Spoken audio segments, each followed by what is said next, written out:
CEAP, Centro Espírita Altivo Panfiro. Uma casa de amor. Bom dia os nossos ouvintes. Vamos dar continuidade ao estudo do Livro dos Espíritos. Leremos o Evangelho, faremos a prece, iniciaremos os estudos. Observai os pássaros do céu. É o capítulo 25, buscai e achareis. Não acumuleis para vós tesouros na terra, onde a ferrugem e as traças os consomem, e onde os ladrões os desenterram e roubam. Fazei vossos tesouros no céu, onde nem a ferrugem, nem a traça os consomem, e nem os ladrões os desenterram e roubam. Porque onde está o vosso tesouro, aí também está o vosso coração.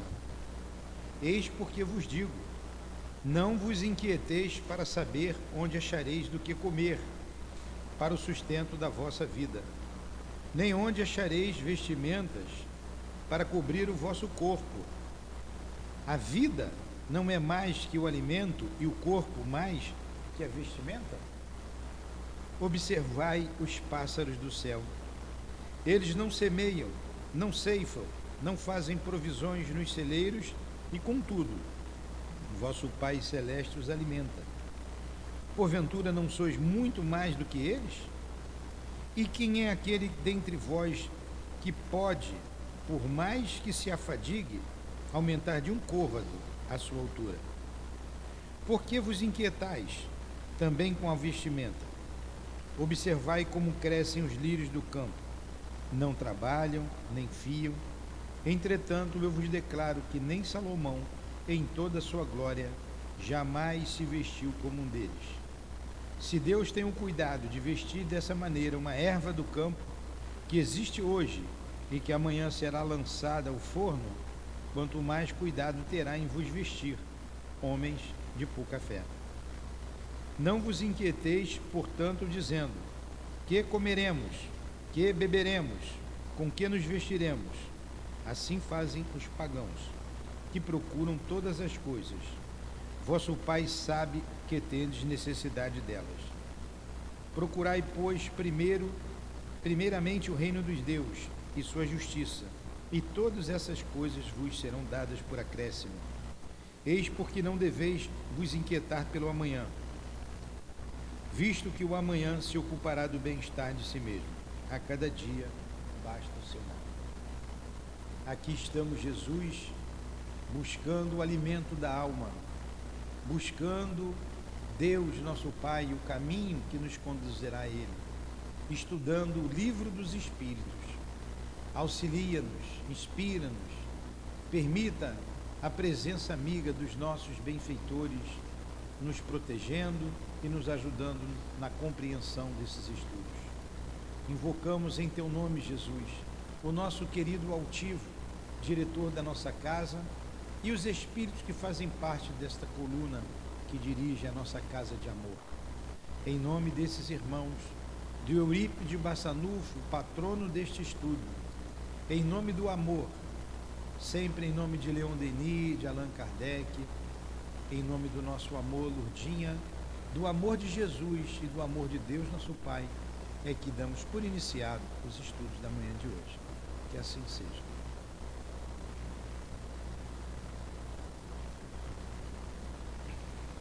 Essa passagem de Mateus que a gente acabou de ler é uma poesia, né? É uma poesia. Não é para interpretar o pé da letra. Não, vou esperar, vou ficar aqui que vai cair feijão do céu. Mas ele está pedindo para a gente valorizar o que é do espírito, o que é da alma. E o que a gente normalmente faz é valorizar primeiro o que é do corpo, né? Que é ter, que é possuir. Então a gente precisa alimentar o espírito também. E aquela moça, aquela senhora ali, ó, para sentar aqui para estudar. Então vamos lá, paramos na questão número 222. Caramba, já estamos aqui? Estudamos bem. 222. Esse aqui é um item grande. Eu vou lendo, não tem jeito, vou ter que ir lendo devagarinho e a gente vai parando. E vocês precisam ajudar, se colocando, fazendo a pergunta. Eu acho que semana que vem eu consigo comprar uns microfones para dar para vocês perguntarem, falarem. Tá? O dogma da reencarnação. O que é um dogma?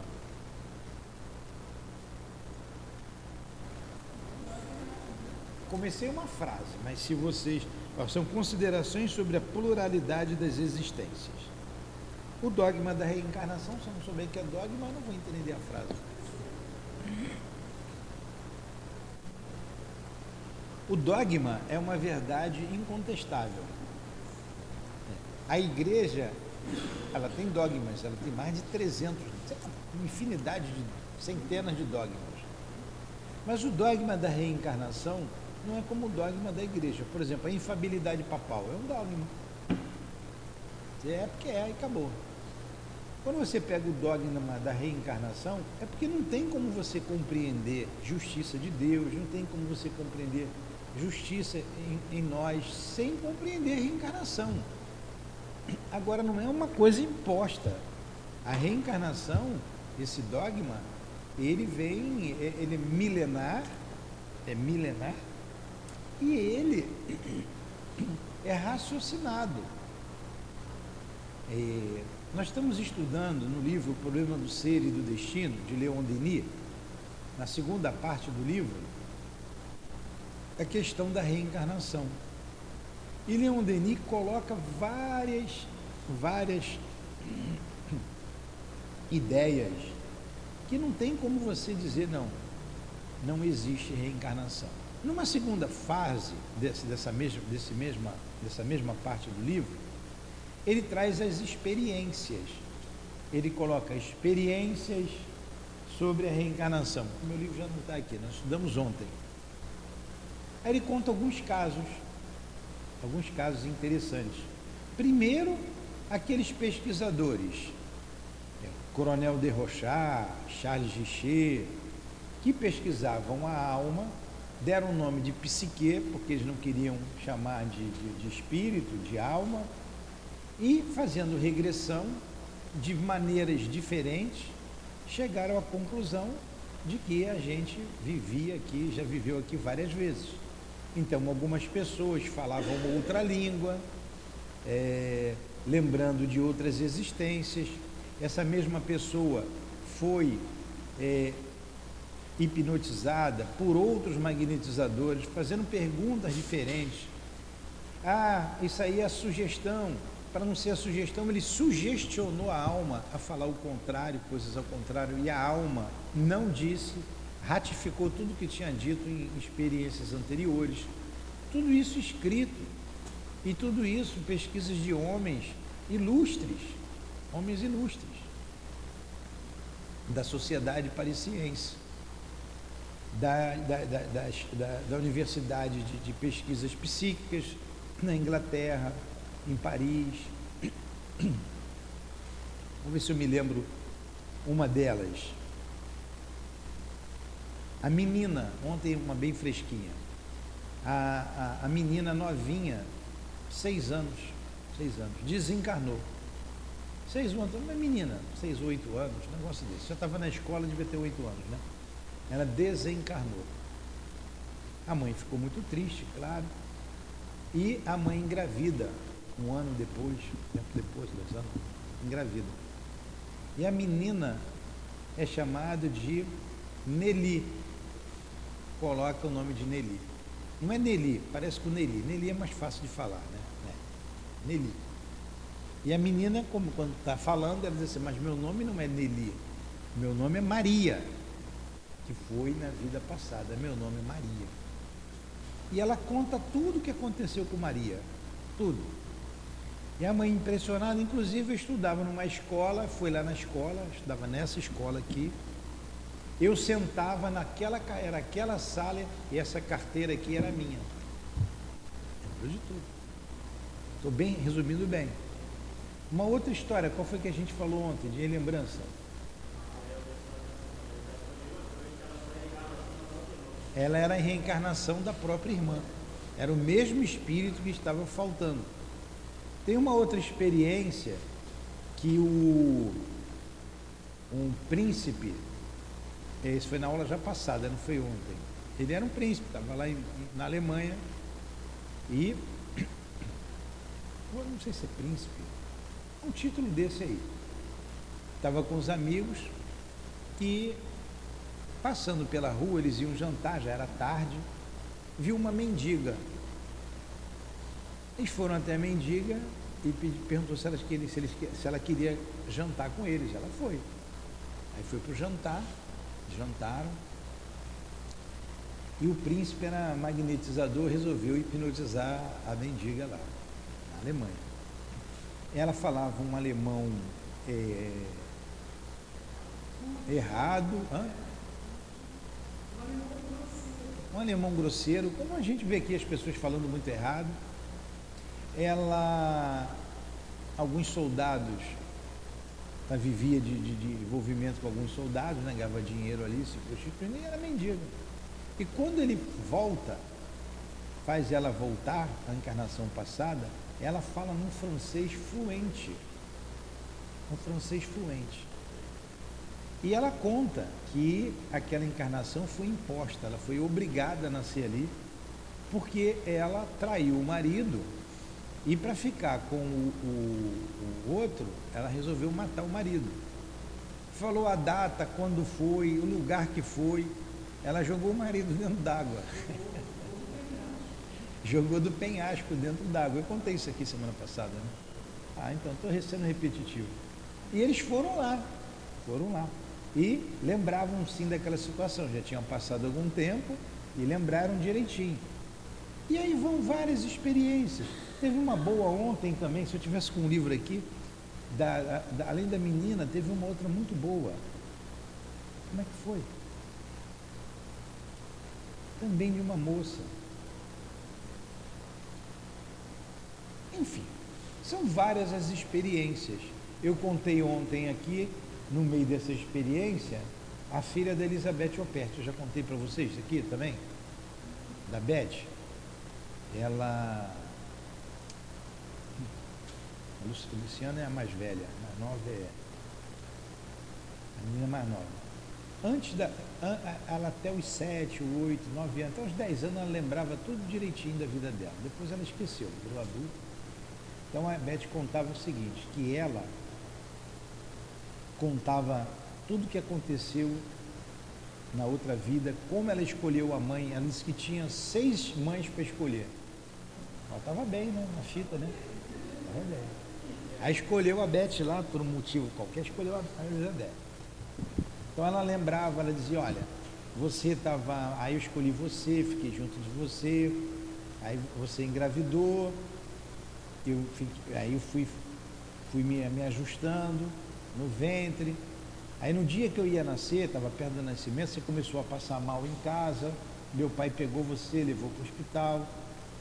Aí no hospital o médico estava demorando, ele foi ligando para o médico, aí o médico chegou, foi subindo, quando o médico foi subindo, o médico esqueceu alguma coisa no carro, voltou para pegar o que ele esqueceu. Aí ele entrou na sala, eu já estava quase nascendo. Aí quando ele entrou, aí eu não me lembro de mais nada. Foi quando ela nasceu. Então são relatos, tem tantos relatos. Eu peguei aqui ontem, a Dilane estava aqui comigo, falei, Dilane, você lembra? Ela lembro de tudo. Lembro quando eu engatinhava, quando eu nasci, quando eu vim, lembro da outra vida, lembro até hoje. Então alguns médiuns lembram. Isso não é incomum. Como que você vai dizer que não teve reencarnação? Tem uma porção de teorias aí. E tem casos tão interessantes, tem pesquisas nos Estados Unidos que todas as refutações contra a reencarnação, pega meu livro lá, o Problema do Ser, por favor, são contestadas com essas experiências. Tem uma muito interessante que estava rolando aí na internet, o garotinho americano que nasceu. Ele lembrava o nome dele, era aviador. Então, ó, eu lembrou do nome dos amigos, aí foi lá no esquadrão de voo deles. Ó, esse aqui é o fulano, Beltrano, fulano já morreu, ó. Eu era o fulano, eu era o piloto do avião tal.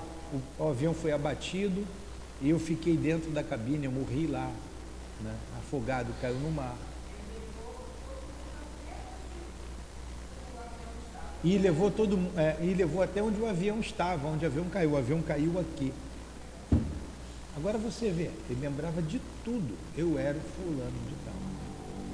Então, agora é o Tiago achar o problema do celular. Então é um dogma que não é um dogma que você tem que acreditar na reencarnação e acabou. Não. É um dogma raciocinado. Raciocinado. Vamos dizer que é uma causa pétrea. Na Constituição não tem causas pétreas, estão atropelando tudo quanto é causa pétrea aí da Constituição, né? Mas nós temos uma causa pétrea, que é a reencarnação. E Leon Denis, quer ver aqui uma outra bem interessante aqui, ó. Tem várias aqui, ó. A última, antes dessa menina aqui.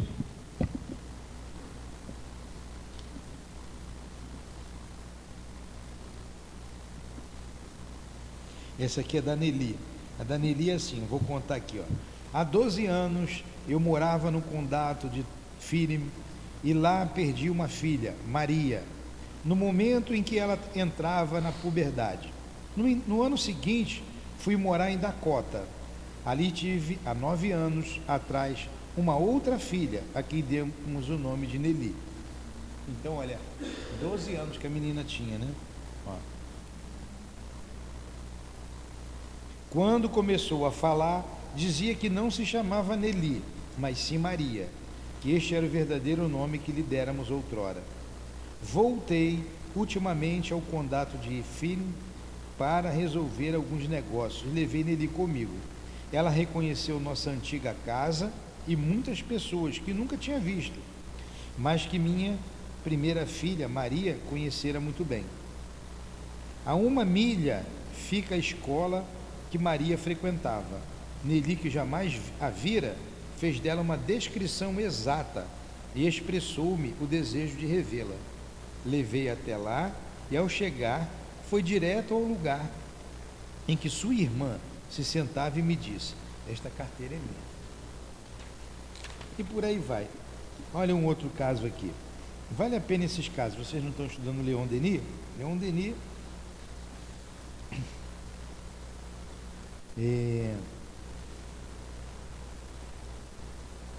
há 2 anos tínhamos em Veracruz um menino de 7 anos que possuía a faculdade de médium curador. Isso aqui é interessante, isso aqui que eu queria lembrar. Olha só, há 2 anos o senhor Celade, de cônsul da França, escrevia de Veracruz, no México, a Revista Espírita, de 14 de julho de 1880. A gente vai estudar isso na Revista Espírita, quando a gente chegar lá. Olha aqui. Há 2 anos, tínhamos em Veracruz um menino de 7 anos que possuía a faculdade de médium curador. Diversas pessoas foram curadas, seja pela imposição de suas mãozinhas, seja através de remédios vegetais que ele prescrevia e afirmava conhecer. Ao lhe perguntarem onde aprender aquelas coisas, respondia que quando era grande, ele era médico. Portanto, esse menino lembra-se de uma existência anterior. Falava com dificuldade. Seu nome era Júlio Alfonso e nascera em Veracruz, no México. Aquela surpreendente faculdade desenvolveu-se nele aos 4 anos de idade. Muitas pessoas incrédulas de início ficaram impressionadas com o fato e hoje estão convencidas.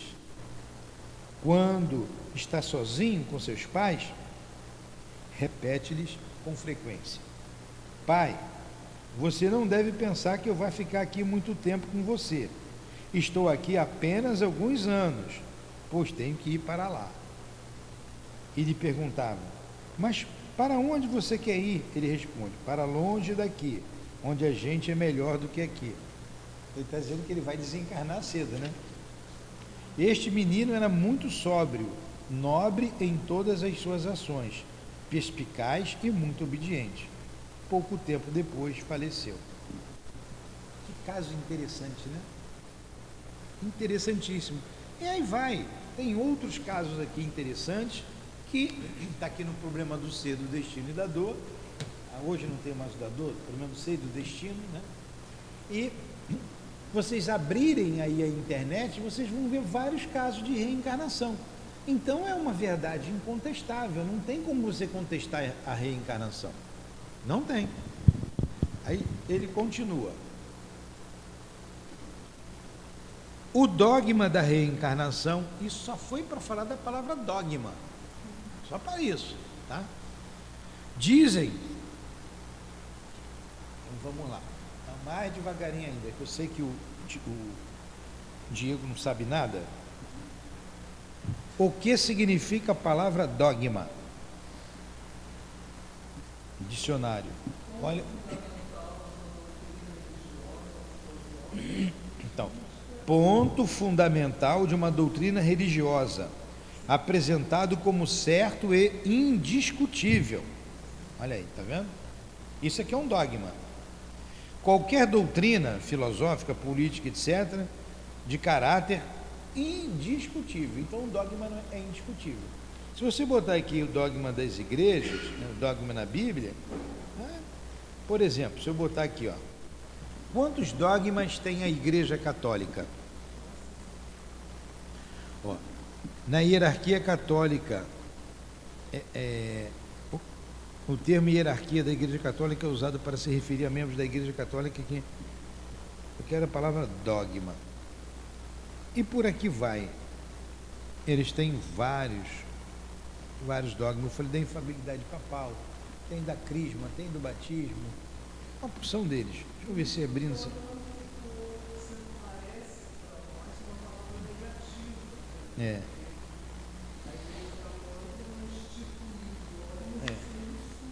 Enfim, vocês entenderam o que é dogma. Isso aqui é importante. Então vamos lá. O dogma da reencarnação, dizem algumas pessoas, não é novo. Foi ressuscitado de Pitágoras. Claro que sim.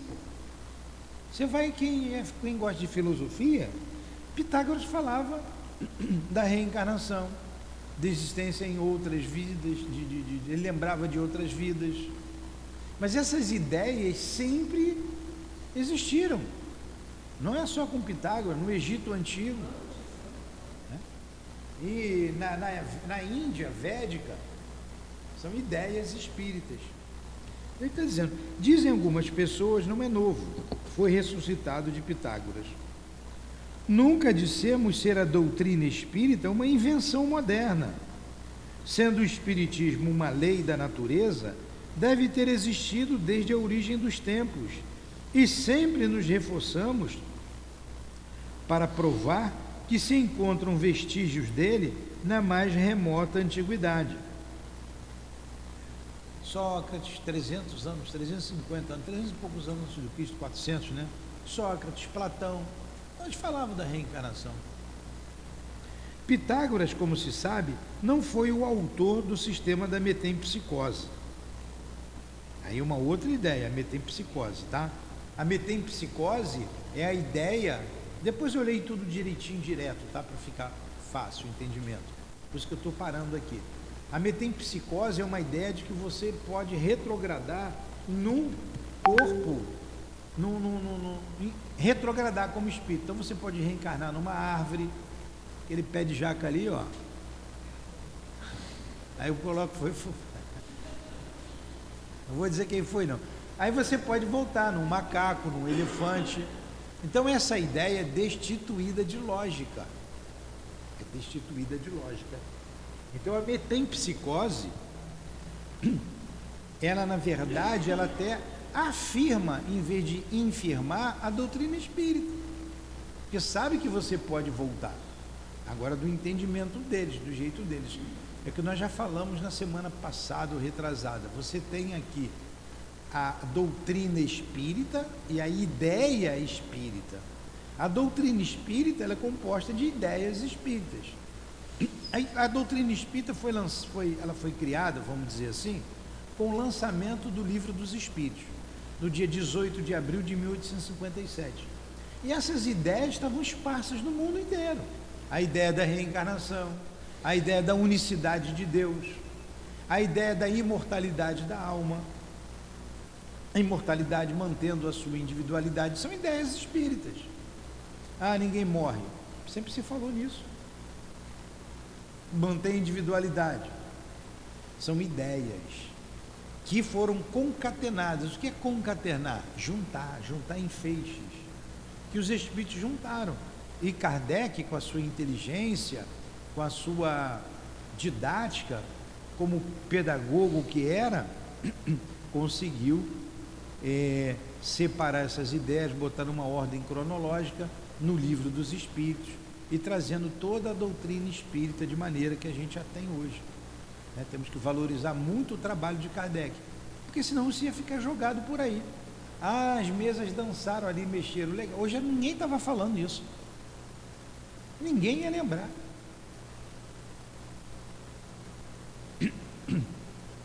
Então, o Kardec se debruçou sobre o fenômeno, analisou,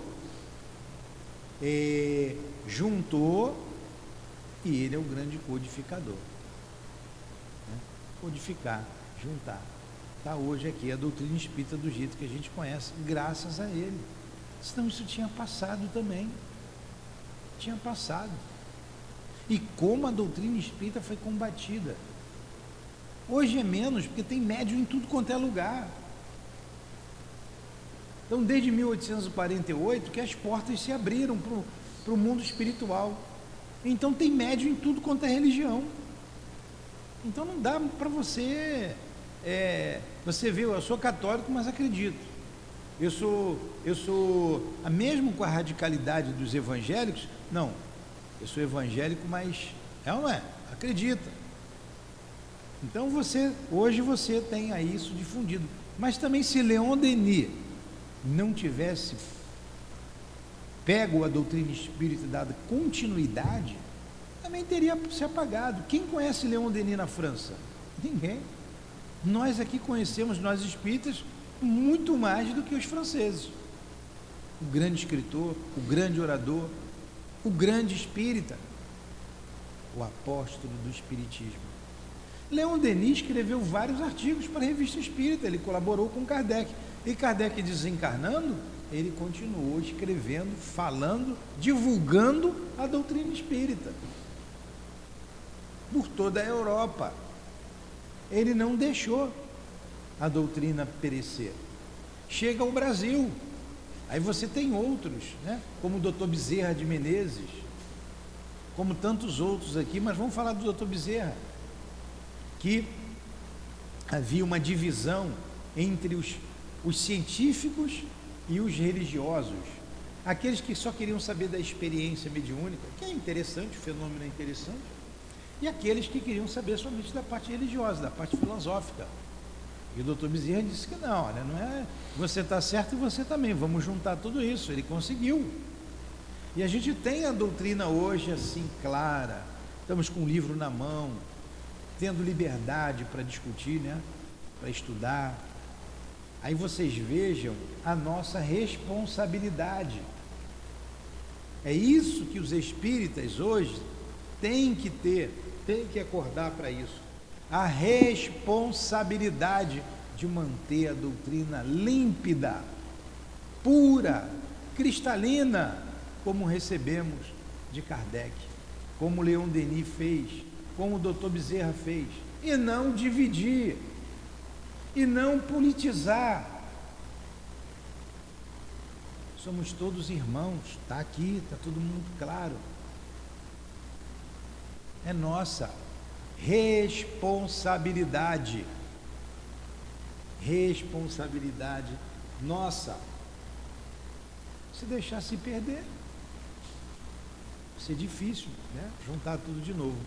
Aí vamos ver, eu digo sempre para os médios aqui da casa, a responsabilidade da nossa casa. Por isso esse som tem que estar perfeito. A gente vende até a casa para comprar um aparelho bom ali, para isso aí, chegar puro, límpido. Nos desculpem, aqueles que estão nos ouvindo com algum chiado, nós estamos ali investindo nesse trabalho, porque é a divulgação da doutrina espírita, é manter límpida a doutrina espírita, porque a gente não sai do livro, a gente não sai do raciocínio de Kardec, do raciocínio dos espíritos. Por isso é uma doutrina. Diego, você que não sabe nada, o que é uma doutrina? O que é uma doutrina? Conjunto coerente de ideias fundamentais a serem transmitidas, ensinadas. Isso que é uma doutrina. Conjunto coerente de ideias fundamentais a serem transmitidas, ensinadas. 2. Conjunto de ideias básicas contidas num sistema filosófico, político, religioso, econômico e etc.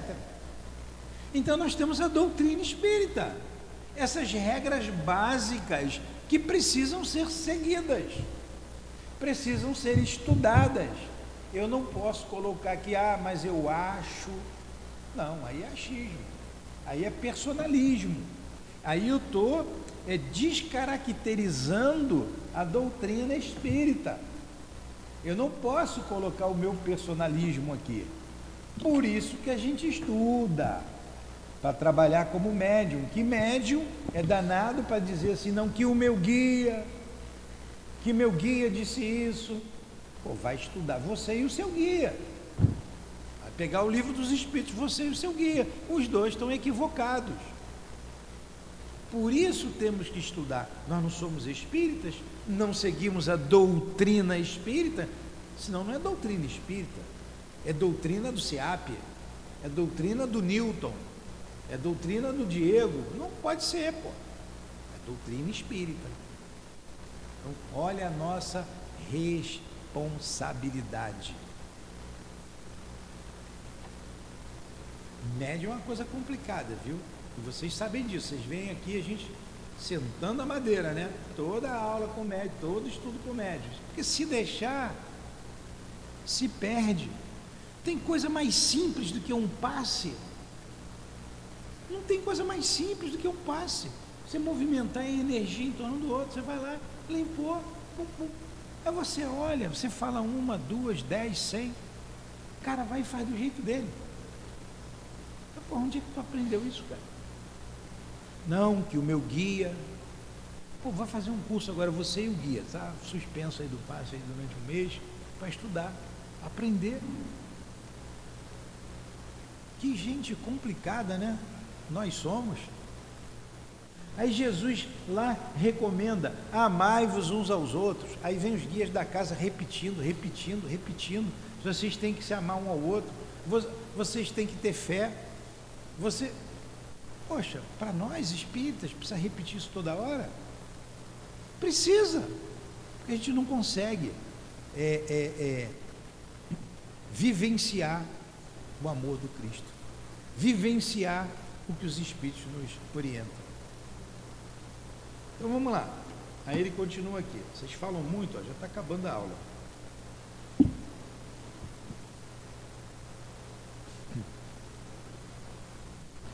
Pitágoras, como se sabe, não foi o autor do sistema da metempsicose. Ele auriu dos filósofos indianos e dos egípcios, para os quais ela existia desde tempos imemoriais. A ideia da transmigração das almas era, portanto, uma crença comum, admitida pelos homens mais eminentes.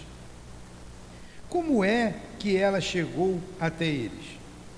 Pela revelação ou pela intuição? Não sabemos.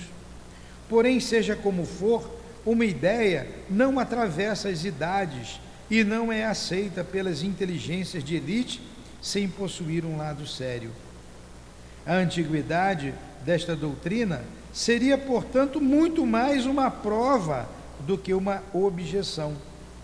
Todavia, como igualmente se sabe, há entre a metempsicose dos antigos e a doutrina moderna da reencarnação a grande diferença de que os espíritos rejeitam da maneira mais absoluta a transmigração do homem para os animais e reciprocamente.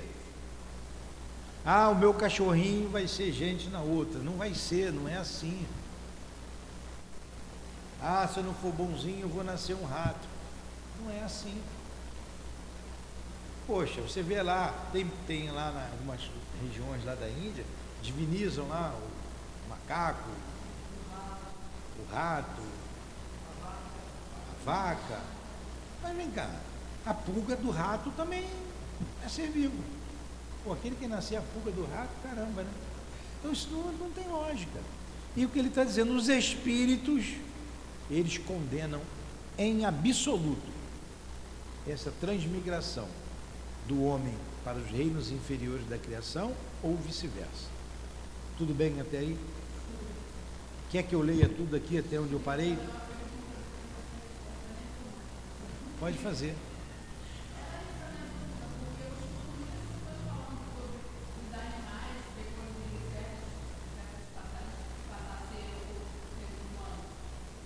Ó, o que acontece? Aos reinos inferiores da criação, como chamamos, reino mineral, hominal, rimineral, vegetal, animal, hominal, certo? O princípio inteligente, nós estudamos aqui lá no início, questão 23. O princípio inteligente, vamos lá aqui, só para você entender isso aqui direitinho. Vou lá na questão 23 do Livro dos Espíritos, ó. Que é o espírito? Achou aí 23?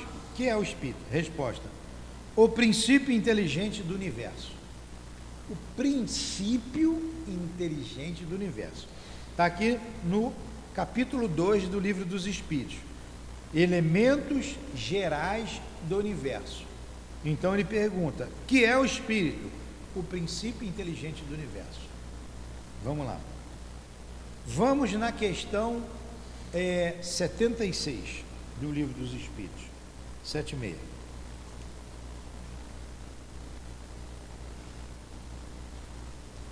A gente viu isso bem. Olha, vocês vão ver que a 76 está na segunda parte do Livro dos Espíritos, que trata do quê? Do mundo espírita ou dos espíritos, segunda parte. Pergunta 76, ele faz a mesma pergunta: que definição se pode dar dos espíritos? É ou não é? Resposta: pode-se dizer que os espíritos são os seres inteligentes da criação. Ele já não falou o princípio inteligente do universo, já não falou isso. Ele falou que ele se referiu a quê? Aos seres inteligentes da criação, povoam o universo fora do mundo material. Aí tem a observação de Allan Kardec. É essa observação que dá a chave do entendimento dessa questão, e você diferenciar ela da 23. Olha o que Kardec diz. Nota: a palavra espírito é empregada aqui para designar as individualidades dos seres extracorpóreos e não mais o elemento inteligente do universo. Então a individualização só se dá no reino hominal. Nos reinos inferiores não tem individualização. O cachorro vai ser sempre cachorro. O cachorro vai perder a forma dele com o tempo. Ele vai perder o seu perispírito, a sua forma, até ele ter que nascer de novo, reencarnar. Isso é muito rápido. Os espíritos, eles falam que isso é muito rápido. Não adentram muito nessas questões, porque ia fazer uma confusão na nossa cabeça. Primeiro a gente precisa saber, conhecer e entender as questões morais da reencarnação. Então, o animal não tem individualidade, não tem. Por mais que as pessoas queiram que os animais sejam gente, isso é também uma confusão que fazem. Você vê gente, às vezes, num shopping, com um carrinho de bebê, com um cachorrinho, com touquinha na cabeça, com mamadeira, com chupeta. Então as pessoas estão preferindo adotar um animal, que não dá trabalho. Você escuta uma frase aí muito comum: quanto mais conheço gente, mais amo os animais. É uma frase egoística. É claro, o animal vai fazer tudo que você quer, o outro não. E você só cresce com o outro, com as diferenças. As diferenças. Então você vê que esse animal, ele está num estágio muito, completamente diferente do ser humano. Aí vamos lá. Mas esse princípio seria contra a lei de amor de Deus? Esse princípio inteligente sempre ser um princípio inteligente. Quando você pega lá a pulga do rato, já é diferente do rato.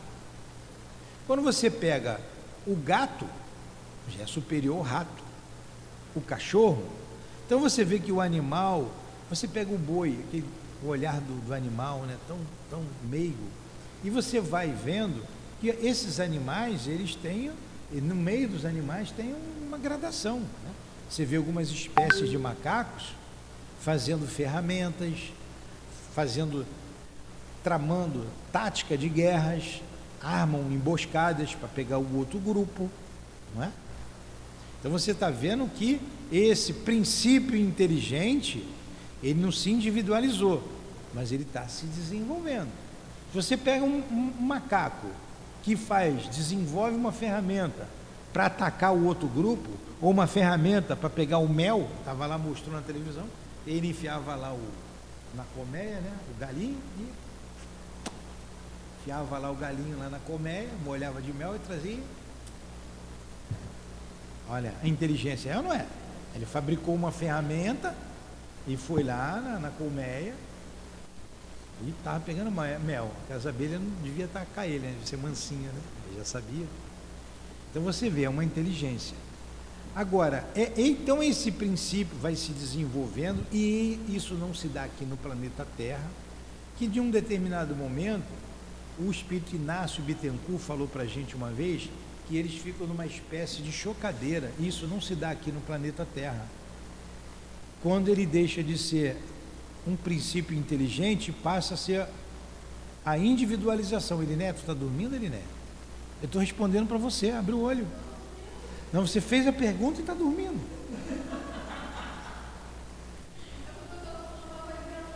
Botar um chuveiro aqui de água gelada para tomar banho, para entrar. Eu estou falando, ela está com o olho. Aí você vê, o princípio inteligente, ele vai se desenvolvendo e vai chegar no ser inteligente da criação. Como se dá, quando se dá, onde se dá, não sabemos. Não sabemos. Dizem os espíritos que a distância entre o homem e o animal é a mesma entre o homem e Deus.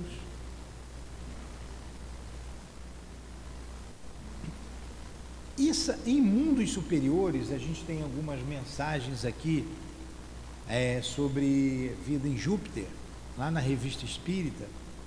Eles não se alimentam mais da carne animal. Eles têm um respeito muito grande pelos animais.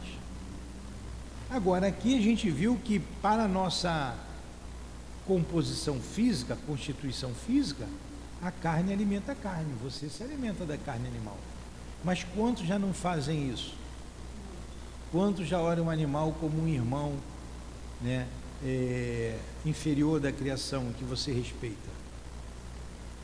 Você vê um tucano, aqui tem tucano, é tão bonito, ninguém tem coragem de dar um tiro no tucano, né? Ele está ali. Mas por que vai dar um tiro num passarinho qualquer, num outro? Por que vai dar um tiro no outro que está andando ali, o gambá que está andando para lá e para cá? Então é um respeito que você tem que ter com a natureza. À medida que a gente for crescendo como espírito, a própria organização física vai mudando, você vai tendo uma alimentação mais leve. Mas vamos lá, vamos ter que parar por aqui. Agora, a ducha de água fria que eu tomei foi eu explicando aqui com toda fervor, e ele nem é dormindo. acho que eu estou 98, né? Ó, nós paramos aqui. Os espíritos, ao ensinar o dogma da pluralidade das existências, tá? Vamos continuar aqui. Mas quer que eu leia esse parágrafo aqui direto? O parágrafo está dizendo assim, vamos lá, vou ler direto e a gente faz a prece. O dogma da reencarnação, dizem algumas pessoas, não é novo, foi ressuscitado por Pitágoras. Nunca dissemos ser a doutrina espírita uma invenção moderna.